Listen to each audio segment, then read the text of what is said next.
Bonjour à ceux qui m'ont déjà rejointe et puis, on va laisser passer quelques minutes pour attendre tout le monde et je suis contente de vous accueillir sous le soleil spinalien. Voilà, et pour fêter ce soleil spinalien, vous avez derrière moi une image d'épinal. Bon. Eh bien écoutez, j'attends encore, 1 ou 2 minutes et puis j'aurai le plaisir d'échanger avec vous pendant ce moment. Vous avez été nombreux à m'envoyer des messages pour me dire que c'est un sujet qui vous intéressait. Donc je suis ravie d'être là aujourd'hui.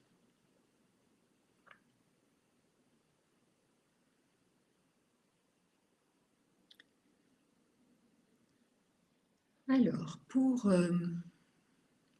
démarrer, déjà ce titre, accompagnement du postpartum et de la difficulté maternelle, c'est vouloir résumer l'accompagnement du postpartum en 45 minutes, ce serait un peu trop ambitieux. Donc, on va en voir une toute petite partie. J'espère, plutôt que de vous donner des généralités, peut-être pouvoir vous apporter des choses et des petites touches à chaque fois, ce qui fait que ce webinaire aujourd'hui est, comme vous le voyez, la partie 1 et avec, bien sûr, les parties qui suivront, les suivantes. La suivante en avril, la suivante en avril, ce sera le 16 avril, pour avoir la partie 2. Donc, eh bien, démarrons tranquillement. Alors, déjà, maintenant, vous avez l'habitude, on se rencontre tous les mois, donc vous avez l'habitude, je me représente à chaque fois, je suis Nathalie Piquet, je suis sage-femme, je suis gestalt thérapeute, je reçois en psychothérapie les couples, et les mamans, les bébés en infertilité, en deuil périnatal, tout ce qui touche aussi la, la santé sexuelle à l'occasion de la parentalité, mais surtout, je rencontre les personnes que je rencontre le plus, ce sont des personnes en dépression du postpartum, que ce soit hommes, femmes ou bébés. Donc c'est un sujet qui m'est cher et un sujet que je rencontre au quotidien et que j'ai envie de vous partager. Donc conférencière, j'adore transmettre, hein, j'adore transmettre et je suis régulièrement invitée à des conférences et c'est toujours un plaisir pour moi. La fondatrice du concept Urkind que beaucoup connaissent et puis que nous allons aborder. Et puis un ouvrage qui est en cours et puis un ouvrage sur la légende de l'Urkind qui existe déjà maintenant. Ma source d'énergie, ce sont les mères, c'est prendre soin des mères. C'est vraiment ça qui m'anime. C'est, alors bien évidemment, et des bébés et des conjoints, mais c'est vraiment quelque chose qui me touche profondément. La maternité, de femme à femme, me touche profondément. Et ma mission aujourd'hui, c'est transmettre. Transmettre aujourd'hui, j'ai suffisamment de recul dans ma pratique professionnelle pour avoir envie de vous transmettre tout ce que les bébés, les femmes, les conjoints m'ont appris aujourd'hui. Eh bien, démarrons aujourd'hui, et puis, mais peut-être avant, faisons un petit peu connaissance. Je vois que ça commence. Angélique, Lucie, Anne-Cécile, merci beaucoup. Bonjour à vous. Est-ce que pour les personnes qui m'écoutent, certaines personnes, vous pourriez me marquer votre profession et puis est-ce que est-ce que vous travaillez en libéral, en hospitalier? Est-ce que ça, ce serait sympa? Et puis, comment vous organisez-vous au quotidien quand vous avez une suspicion de dépression du postpartum? Si vous pouvez me mettre quelques mots par rapport à ça. Et puis, de quoi auriez-vous besoin pour optimiser votre pratique? Parce que le sujet, vous transmettre un savoir, c'est bien, mais un savoir-faire aussi, c'est important. Donc, sage-femme en cours d'installation, super. Une doula et sophrologie. Je suis en formation, la paire aidance professionnelle. J'adore quand c'est un mélange pluridisciplinaire comme ça, qui est fondamental. Sage-femme libérale, donc en fin d'installation, merci, merci vraiment, parce qu'en plus, je ne vous vois pas. Et donc, le fait que vous m'écriviez quelques mots, ça fait que je me sens un petit peu moins toute seule. Bon, je vous remercie, très bien, psychologue, voilà, toutes les professions, beaucoup de professions, Pascal qui est médecin, qui est une fidèle, voilà.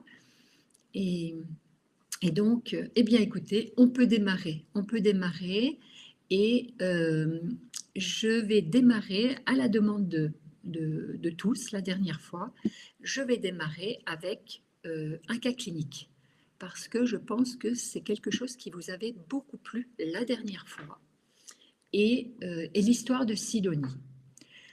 Donc pour rester vraiment dans le timing, je préfère j'ai écrit tout ça parce que c'est plus simple pour que j'ai le temps de me poser et que vous puissiez vous plonger dans l'histoire de Sidonie. Voilà son histoire. Je suis là, face à Sidonie, et je m'assois sur le coussin de sol.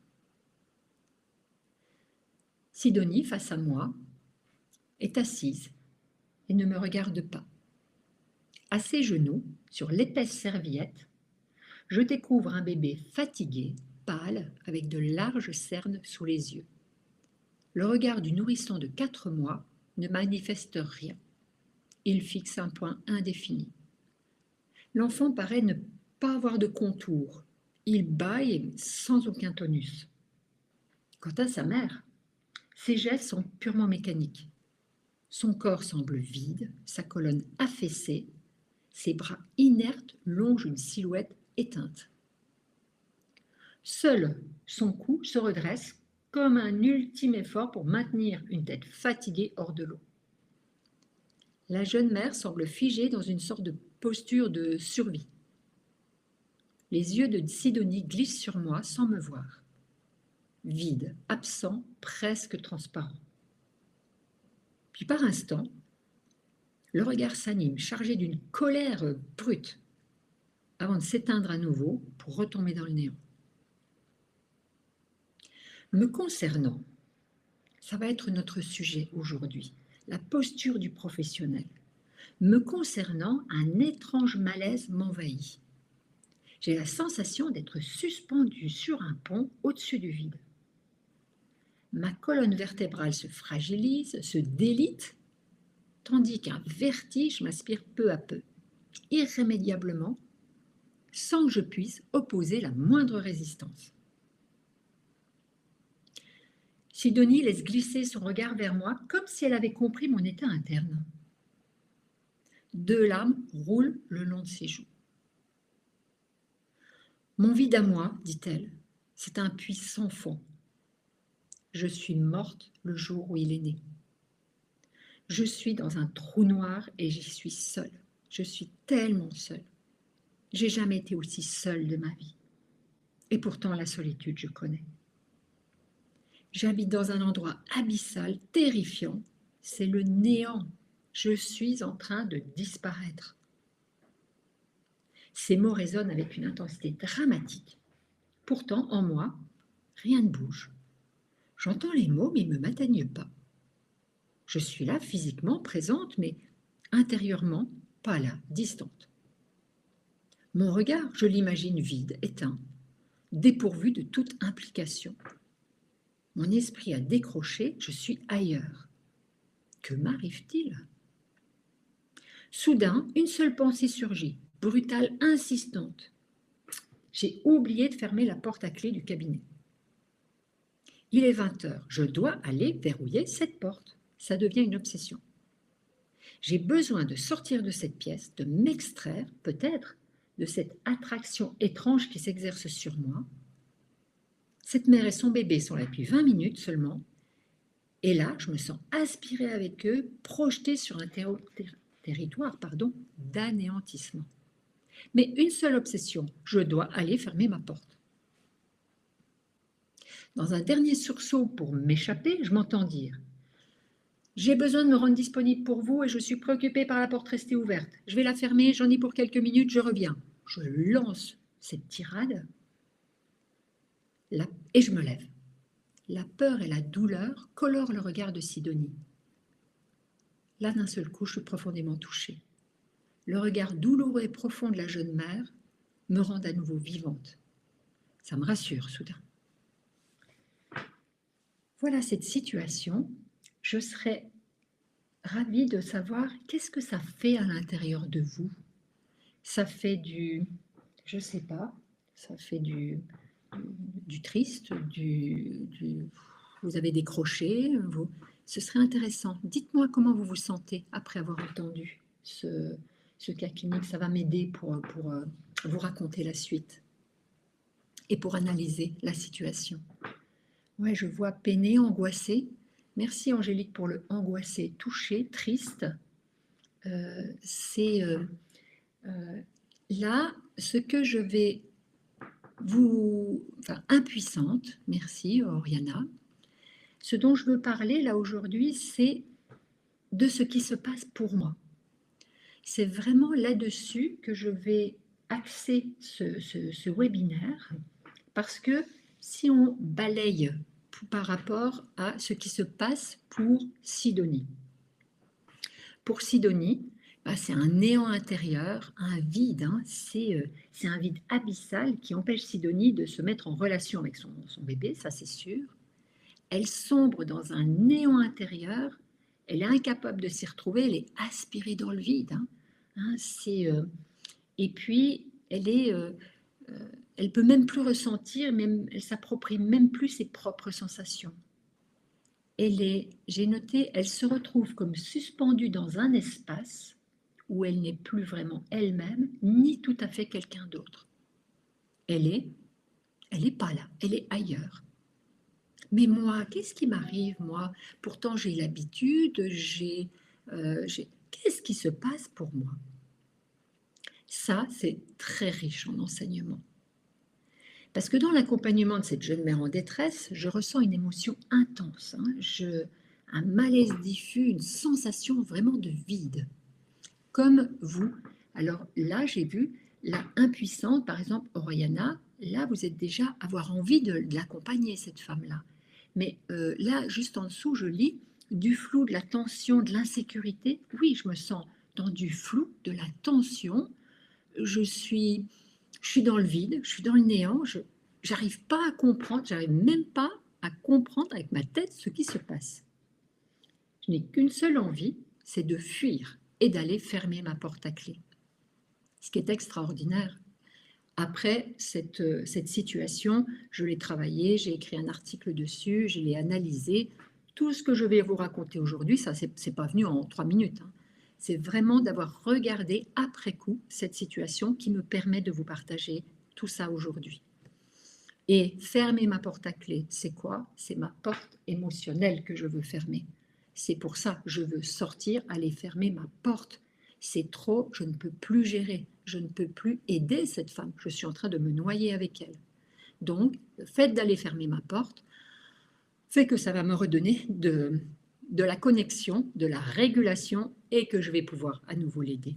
Je vous décris ça. Je vais vous le décrire de façon plus méthodique, j'ai envie de dire, pour que vous puissiez vous l'approprier. Déjà, une chose, alors attendez, je suis où? Voilà, là. Je suis formée en neurosciences affectives. Les neurosciences affectives, c'est pas affectif de j'aime beaucoup, c'est la gestion des affects émotionnels, des impacts émotionnels que je peux recevoir. Et on n'est pas toutes et tous égaux face à la gestion de ces affects. Et cette capacité à faire face aux impacts émotionnels que nous recevons dans la vie, ça ne nous est pas donné à la naissance. Nous allons le construire dès les premières semaines de vie. Le cerveau de Sidonie, elle a fait comme tout bébé, a absorbé ce qui se passait autour d'elle, elle a observé, elle a modélisé. Les neurosciences affectives, c'est l'étude de comment, dans mon cerveau, j'ai attrapé, j'ai fait un copier-coller par rapport à mon environnement et j'ai structuré un canevas interne qui me servira de référence pour toute ma vie. Louis Gozzolino, qui est un chercheur qui est à Los Angeles, mais qui a beaucoup travaillé avec le Québec, dit « Nos expériences précoces affectent les structures cérébrales, c'est-à-dire structurellement la construction du cerveau. Et ces structures auront un impact à vie sur 3 espaces des apprentissages les plus critiques: l'attachement, la régulation émotionnelle et l'estime de soi. D'où l'importance de donner un environnement sain pour que l'enfant puisse se construire. Qu'est-ce que je voulais donc le processus façonne structurellement les circuits neuronaux et ça établit ce que je vous disais tout à l'heure, un canevas émotionnel sur lequel la jeune maman tisse son rapport aux émotions. Parce que ça se passe pour le bébé de Sidonie, mais ça se passe aujourd'hui pour Sidonie qui est convoquée en tant que bébé. Et là, elle active ce qu'elle a connu à l'époque. Et je vous ai noté aussi, ainsi, bien avant de savoir parler, la Sidonie enfant, bébé, a capté dans son corps et dans son cerveau la manière dont sa mère ou ses proches régulaient leurs propres émotions. Mais aussi comment elle-même a été accompagnée dans ces tempêtes émotionnelles, ce qu'on appelle aujourd'hui la parexcitation, comme un paratonnerre par rapport aux excitations. Vous savez, quand on dit à un bébé « mais ne pleure pas, ne t'inquiète pas, oui, il y a eu du bruit, mais c'est rien, maman elle est là, ça va aller, le biberon arrive, non c'est bon, tout va bien ». Ça c'est de la parexcitation, il y a une explosion et il y a une parexcitation qui régule. Et l'enfant à l'intérieur de lui se dit « ok, ma mère n'a pas l'air inquiète ». La fois d'après, il va regarder, mais comment elle fait pour ne pas être inquiète? Et la fois d'après, il va copier sa régulation, il va la mettre dans son propre cerveau. C'est ça, la régulation à l'origine de comment se structure le cerveau du bébé. Et donc, la problématique, c'est qu'aujourd'hui, Sidonie, qui est devenue maman, qui est déjà fragilisée par son expérience, elle se trouve sans repère par rapport à ce qu'elle traverse. Elle peine à trouver en elle les ressources nécessaires pour réguler cette tempête intérieure. Ce que je ne sais pas à ce moment-là, mais ce que je saurai après, c'est que Sidonie a eu une enfance explosive, avec des parents elle a démarré dans une famille avec ses parents biologiques où il y avait beaucoup d'alcool. Ils ont laissé Sidonie elle est tombée d'une table allongée, ils l'ont emmenée à l'hôpital et ils ne sont jamais venus la rechercher. Et Sidonie dira, j'ai jamais pu être adoptée parce que ils donnaient des nouvelles une fois de temps en temps, donc je n'ai jamais été adoptée. Et dans toutes les familles d'accueil où je suis allée, toutes, sans exception, j'ai été maltraitée et j'ai été battue. J'ai de l'émotion parce que je la vois devant moi, Sidonie. C'est une magnifique, belle jeune femme que je la garde dans mon cœur et qui est avocate aujourd'hui et qui veut aujourd'hui prendre soin des enfants. Et elle a de raconter toute cette histoire. Je ne me laisse pas forcément beaucoup impressionner ou imprégner par les histoires. Mais l'histoire de Sidonie m'a personnellement impactée. C'était difficile à l'écouter. Donc aujourd'hui, Sidonie n'a aucun repère de savoir comment on fait pour réguler. Elle n'a jamais eu personne qui lui a dit « ne t'inquiète pas, n'aie pas peur, tout va bien aller ». Dans son environnement, elle n'a jamais connu ça, elle n'a pas structuré son cerveau. Donc elle n'en a pas la compétence. C'est clair ce que je vous dis? Dites-moi un petit peu si vous me suivez, si c'est OK pour vous. Et OK, merci beaucoup. Donc, ce qui se passe là, alors avant même, je ne vais pas vous mettre ça tout de suite, qu'est-ce qui va se passer? C'est que Sidonie va activer, à son insu, de façon totalement inconsciente, elle va activer un processus, un phénomène que en psychologie on connaît bien, en thérapie on connaît bien, qui s'appelle une IP, une identification projective. Alors c'est assez amusant parce que ça a le même nom que les informations préoccupantes, IP. Mais là, cette information préoccupante, c'est-à-dire, elle va m'envoyer une information préoccupante que moi, je vais recevoir à l'intérieur de moi. Une IP, c'est quoi? C'est vraiment un mécanisme qui se met en place de survie. Comme Sidonie n'a jamais eu une façon de réguler les choses, elle ne sait pas le faire, elle ne peut pas l'intégrer intellectuellement, elle utilise ce mécanisme-là, c'est qu'elle va m'envoyer toute sa détresse, de cerveau droit à cerveau droit, sans mots, dans du non-verbal, et moi, buvard que je suis, je vais attraper ce vide sidéral, je vais l'attraper à l'intérieur de moi. Elle ne me l'envoie pas pour se débarrasser, elle me l'envoie en disant, voilà, je ne sais pas quoi faire de ça, elle ne me le dit pas puisque c'est de façon inconsciente, moi je le récupère, je vais le gérer, et quand je l'aurai géré, à ce moment-là, elle va pouvoir, ça va lui faire un bien énorme. Je m'explique. C'est-à-dire que si mon ressenti de tout à l'heure, ce vide, cet effondrement, ce côté abyssal, si ça ne m'appartenait pas totalement, eh bien non, je suis en train, il y a un mécanisme qui est en train de se passer, c'est une identification projective, et je viens de recevoir ce mécanisme-là. Le premier élément, c'est que la mère projette sa détresse sur son environnement. Ne disposant pas dans son enfance d'un modèle parental capable de réguler ses émotions, comme je vous l'ai expliqué, des émotions débordantes, Sidonie m'envoie inconsciemment sa souffrance en rivière souterraine. Son besoin, c'est quoi? C'est que quelqu'un d'autre prenne en charge cette charge émotionnelle intolérable, comme papa ou maman aurait dû le faire jadis. Première étape, je reçois de plein fouet. Deuxième étape, et vous l'avez bien entendu dans mon cas clinique, je suis aspirée. Je suis aspirée à mon insu, donc je ne comprends pas ce qui m'arrive dans un premier temps. Et sans en comprendre immédiatement l'origine, je ressens un malaise profond, une sensation d'être happée dans un gouffre émotionnel.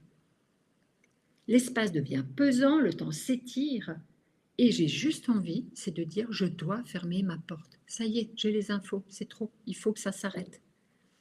Et cette réaction, c'est un signal. L'identification projective est en train d'opérer.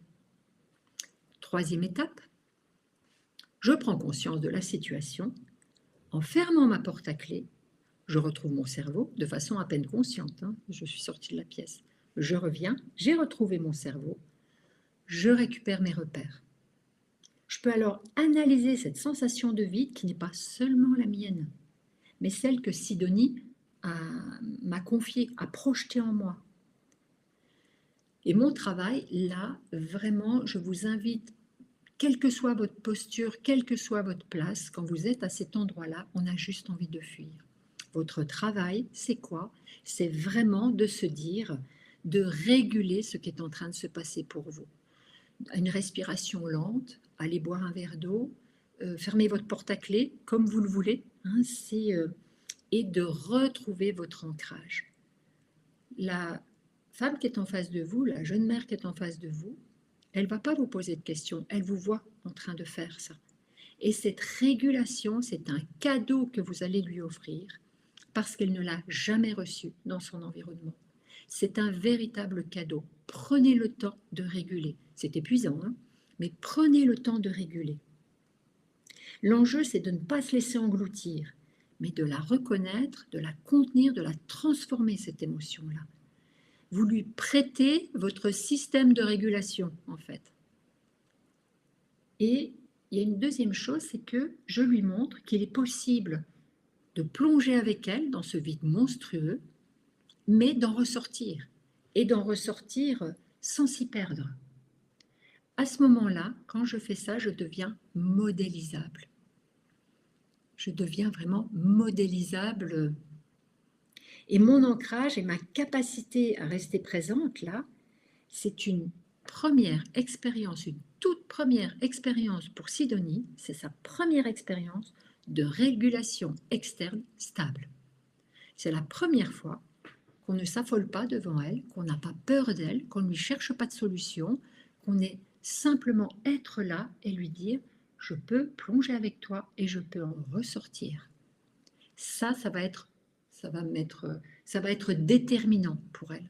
Ça va lui ouvrir vraiment quelque chose de « je peux sortir de là ». C'est vraiment, elle parlait de puits sans fond tout à l'heure, eh bien ça donne un fond à ce puits. Hein, oui, on peut appeler ça. Moi, je suis gestaltiste, donc on appelle ça NIP. J'imagine que dans d'autres, je vois, c'est la fonction alpha du thérapeute. Bien évidemment, c'est tout ce qui est la position méta, moi j'appelle ça aussi, c'est cette position, mais c'est surtout cette capacité, quel que soit ce que vous recevez, de prendre le temps de ralentir.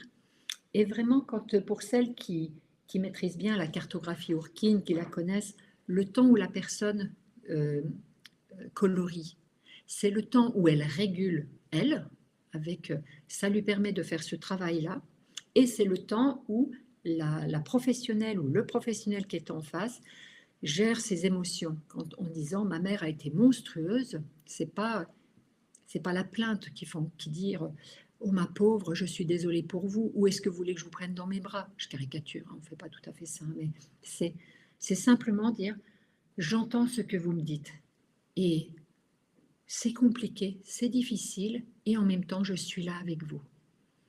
Et là, ça permet de donner du temps et de réguler. Cette régulation dans la dépression du postpartum, elle est fondamentale. C'est la base de mon travail. Et puis ensuite, tout ce qui va se passer, il y a plein d'actions à faire. Mais vraiment, cette régulation, elle est fondamentale. Et puis, ce qu'il y a aussi, c'est que Sidonie, elle perçoit que je suis passée par ce vertige et que j'en suis sortie. Hein, et si moi j'y arrive, c'est que c'est possible. Et ça lui donne, il y a quelque chose de... Elle était perdue jusqu'alors, et là, je vois encore son regard qui, d'un air de dire, elle ne me croit pas. Et à un moment donné, pour lui montrer le tiers contenant, c'est exactement ça. Merci, c'est le tiers contenant. Et ça, c'est ça qui est fondamental. Alors ensuite,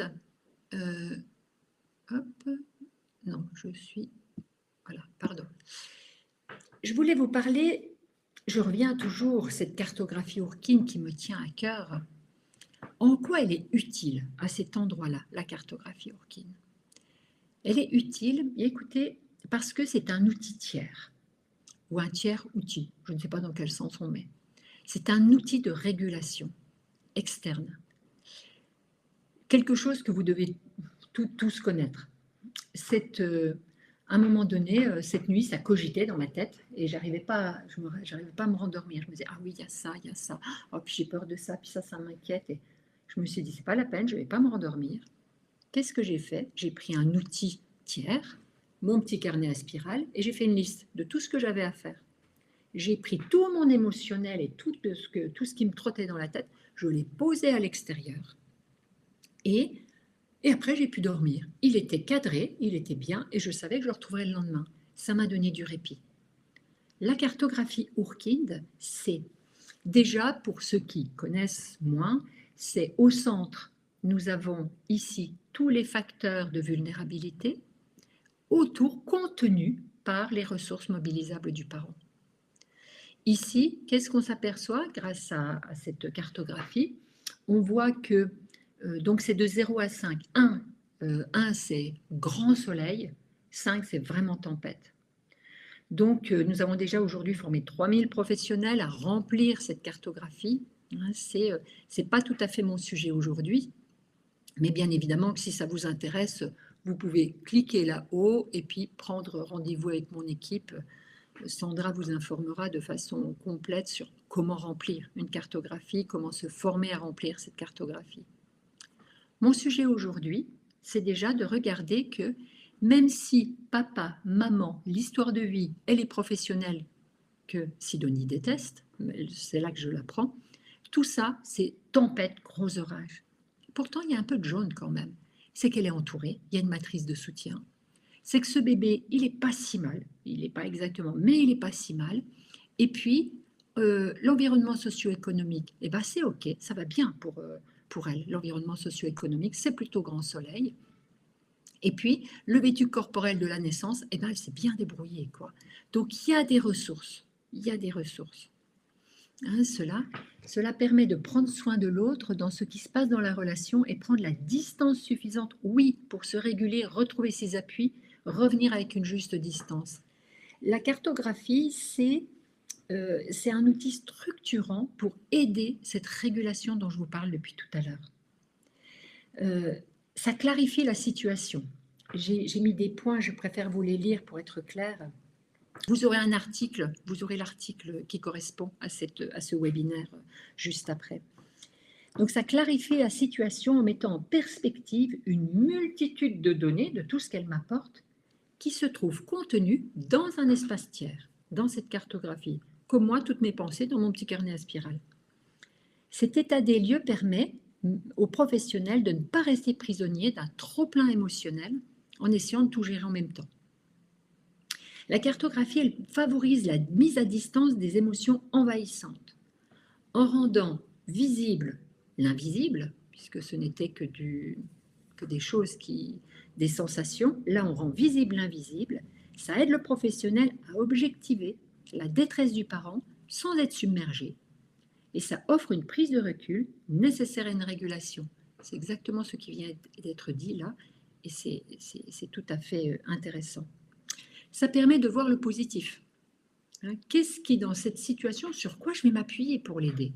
Sur ça, sur tout le jaune, sur tout ce jaune. Ça sert de tiers pour le parent aussi, en lui permettant de construire lui-même une visualisation concrète et rassurante de ce qui est en train de se jouer pour lui.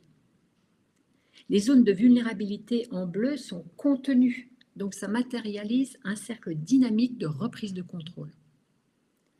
Ça permet un passage du ressenti à l'action. Grâce à une représentation claire, le parent peut progressivement s'approprier son propre état émotionnel et commencer à mobiliser ses ressources ici. Comment faire? Comment on va regarder qu'est-ce qui va bien dans cette histoire? Et plus on va regarder ce qui va bien, plus on va augmenter ce qui va bien, plus cette énergie-là qui va augmenter, on va pouvoir la mettre pour travailler tous ces points très compliqués. Et puis la cartographie, elle est pas figée, c'est une dynamique évolutive. Hein. Elle accompagne les ajustements au fil du temps, elle donne des repères concrets sur les évolutions émotionnelles et ça permet aux parents et aux professionnels de visualiser les progrès. Donc voilà ce que je voulais vous dire et alors il me reste quelques minutes quand même, hein, la cartographie est un outil que je trouve pertinent pour construire une anamnèse sous une forme créative, rigoureuse, multi-angle et c'est-à-dire dynamique. Eh bien, merci, hein, merci beaucoup pour tout ça. Donc, vous parlez aujourd'hui de la cartographie et de l'EPDS. Est-ce que ça s'oppose? Est-ce que c'est quoi la complémentarité? Pour moi, c'est vraiment deux outils totalement complémentaires. Et l'intérêt, c'est qu'il y a une corrélation significative. Nous avons testé sur 32 personnes en interne. Qu'est-ce que c'est difficile à obtenir une étude épidémio, donc c'est pas faute d'essayer en répondant à des appels à projets. Nous avons failli avec le CHU de Nancy l'année dernière, ça a été remis en question au dernier moment. Mais ce que nous avons fait en interne, nous, c'est que sur 32 femmes, c'est qu'un score EPDS qui est supérieur et égal à 13, ça correspond à des ressources ou scoring, ici, pardon, je vous le remets, ce scoring-là, 62% correspond à 13 de l'échelle d'Édimbourg. Donc la corrélation, elle est dans 94%, il y a cette corrélation. Ensemble, ça permet une prise en charge plus ciblée et personnalisée. Hein, le PDS repère une vulnérabilité globale. Ça identifie un score seuil qui alerte. La cartographie, elle va plus loin en distinguant ce qui est préservé de ce qui est fragilisé. Et, le PDS signale une détresse qui est fondamentale, hein, mais Ourkind, ça donne des leviers d'action concrets et ça s'appuie sur les ressources maternelles mobilisables qu'on a répertoriées. Ensemble, ça permet de prendre une prise en charge plus ciblée et personnalisée. Hein, on ne se contente pas d'identifier une difficulté, on ouvre une voie pour la traverser. On pose souvent la question dans un entretien, est-ce qu'on fait d'abord un EPDS ou d'abord une cartographie? Ça dépend. Moi, dans le même entretien, moi j'aime bien faire les deux. Moi, je préfère commencer par l'EPDS et je le pose et je ne le regarde pas, je le regarde qu'à la fin. Parce que la cartographie, on va parler vraiment de tout ce qui va bien, tout ce qui est positif et comment gagner du jaune. Et le PDS, on va quand même poser quelles idées noires, on va regarder ce qui ne va pas dans le PDS. Dans la cartographie Ourkind, on ne va pas ignorer ce qui ne va pas, mais on va regarder aussi ce qui va bien. Donc, je trouve les méthodes très. Alors, Angélique, déjà eu EPDS très alarmant, alors que Carto, beaucoup de ressources. Merci Angélique, hein, parce que ça, très intéressant. 94% des cas sur, c'est quoi les autres cas? Et donc, nous avons eu 7 cas sur nos 32. Nous avons eu 7 cas où on était comme vous. On avait des EPDS complètement alarmants, alors que la cartographie nous disait, mais non, ça va bien. Donc, question. Et de façon anonyme, puisque nous n'avons pas connu ces femmes, mais par contre, nous avons demandé aux sages-femmes, qui nous avaient renvoyé ces résultats-là, de questionner. Et dans les 7 cas, on était plus dans quelque chose. Il y a une femme qui était en train de déménager, qui était complètement en stress complet. Pour autant, structurellement, elle allait bien, c'est le déménagement. Il y en a une autre, son mari venait d'être muté et il était parti. Donc, il était parti 3 mois à l'avance, donc elle se retrouvait 3 mois toute seule. Il y en a une autre qui avait perdu sa maman. Il y en a une autre qui avait très mal vécu son accouchement. Et donc, ce qui s'est passé, c'est que toutes ces femmes-là ont plongé émotionnellement, vraiment ont plongé, et elles ont récupéré très rapidement sans dépression du postpartum. Et alors, qu'est-ce que j'aimerais pouvoir? On y arrivera petit à petit. Cette épidémie, on y arrivera à la faire. Hein, c'est que je pourrais dire que, c'est peut-être prétentieux de ma part, mais le PDS pourrait donner des faux positifs. C'est-à-dire, quand il y a un état, quand il y a puisque le PDS ne tient pas compte de l'environnement. Et quand il y a un environnement qui explose, ça bouge le PDS. Et cet environnement, c'est peut-être juste conjoncturel.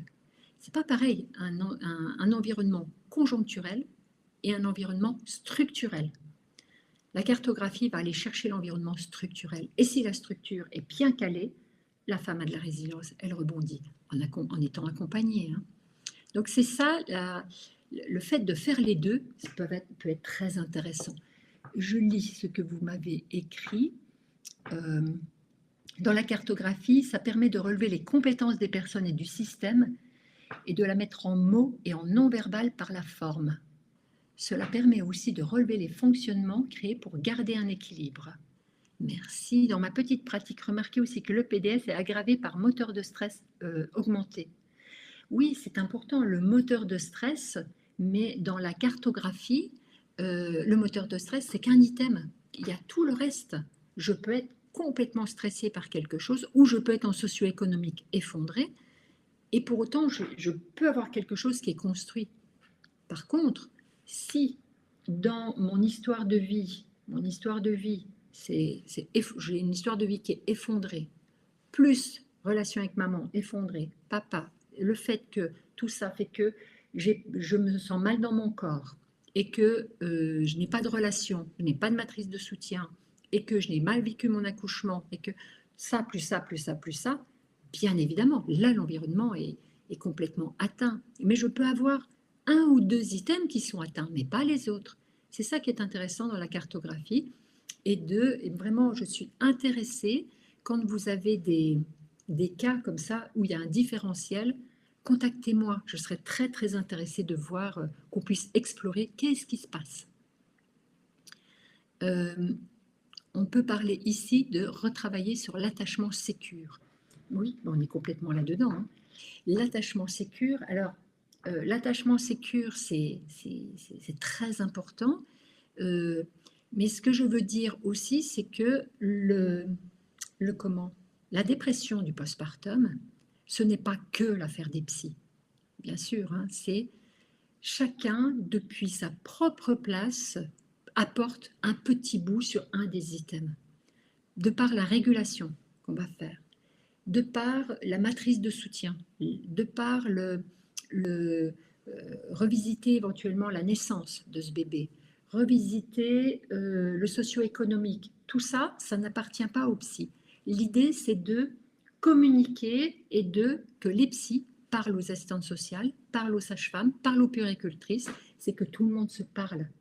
Et pour, je vous rappelle Bidlowski, hein, qui dit que la femme enceinte, c'est un ancien nouveau-né convoqué à l'histoire de sa propre naissance.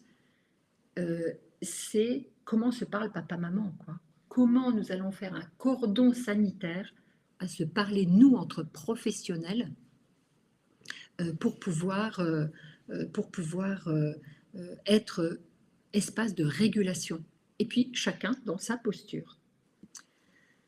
Donc, qu'est-ce que je voulais vous dire encore? Alors, une chose, oui, je vois que le temps qui passe. Si alors, les doulas sont championnes de la matrice de soutien. Mais oui, la matrice de soutien, mais bien évidemment. Un petit bout, chacun a un petit bout. Chacun a un petit bout. Tout le monde peut être matrice de soutien. Et puis, il y a la famille élargie, il y a les doulas, il y a les sages-femmes, les puéricultrices, la PMI. Là, tout le monde fait matrice de soutien. Hein, et il faut tout un village pour élever un enfant, mais il faut tout un village aussi pour contenir une dépression du postpartum. Une chose, là je vous ai donné beaucoup d'informations, donc n'hésitez pas hein, à demander le replay hein, sans problème. Vous voulez en savoir plus, cliquez ici, prenez rendez-vous avec Sandra, hein, c'est important. Et puis la relation de professionnel en cohérence qui ouvre un maillage stable. Et oui, ça c'est vraiment mon dada. Hein. C'est donc ici, s'il vous plaît, pour en savoir plus sur cette cohérence, pour travailler les uns avec les autres, je vous propose de vous inscrire au congrès Santé mentale du parent et du bébé, un enjeu pluridisciplinaire. Il s'agit de, pendant 2 jours, que tous les professionnels qui sont touchés par la santé mentale du parent se rejoignent pour écouter des experts, pour passer de la dépression du postpartum au bébé secoué. Hein, c'est aussi, nous avons un neurochirurgien qui va venir nous parler du bébé secoué, de parler de, bien sûr, Maman Blues, Élise Marsande qui sera là pour nous parler de Maman Blues, de vraiment que les uns les autres, qu'on puisse pendant 2 jours travailler ensemble pour tisser du lien et du liant entre tous les professionnels. C'est vraiment mon objectif. Ici, si vous flashez ce QR code, vous allez avoir toutes les informations. Hein, et puis, bien évidemment, ici, si vous cliquez ici, vous allez avoir toutes les informations. Et si vous nous envoyez un mail à cette adresse-là, toutes les informations aussi.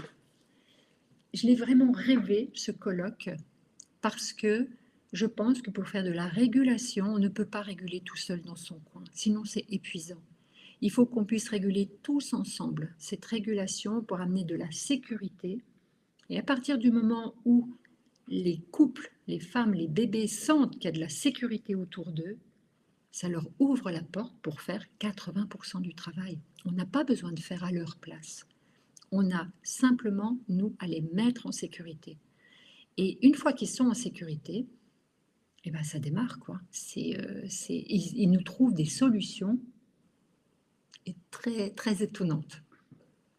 Donc voilà, j'ai beaucoup parlé aujourd'hui, mais j'avais envie de vous raconter tout ça.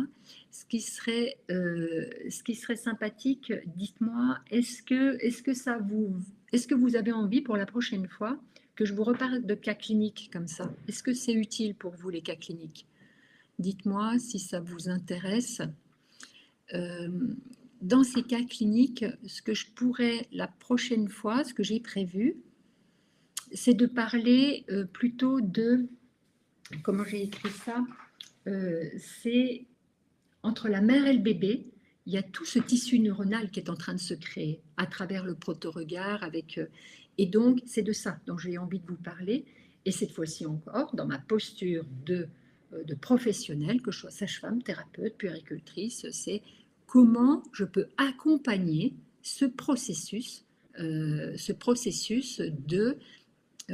d'interaction entre la mère et le bébé au niveau psychique.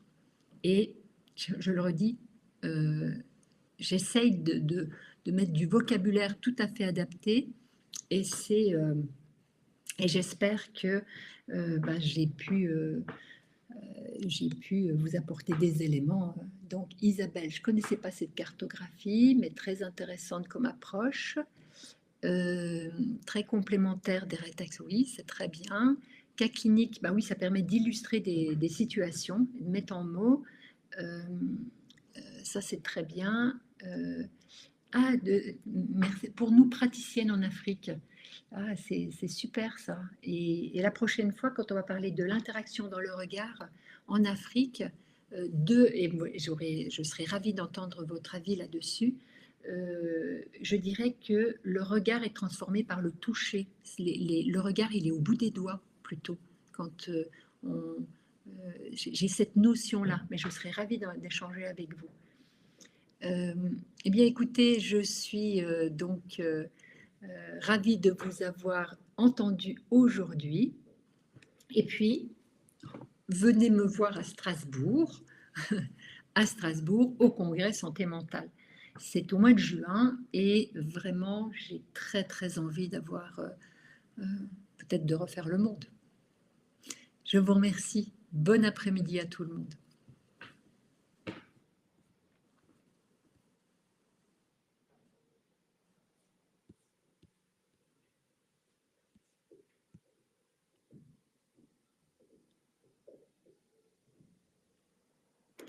Je suis ravie de voir tout ce qui se déroule. Voilà, je profite. Vous permettez, je goûte et je profite. Bon, eh bien, je vous renouvelle toute ma sympathie et puis je vous dis prochain webinaire le 16 avril. À bientôt.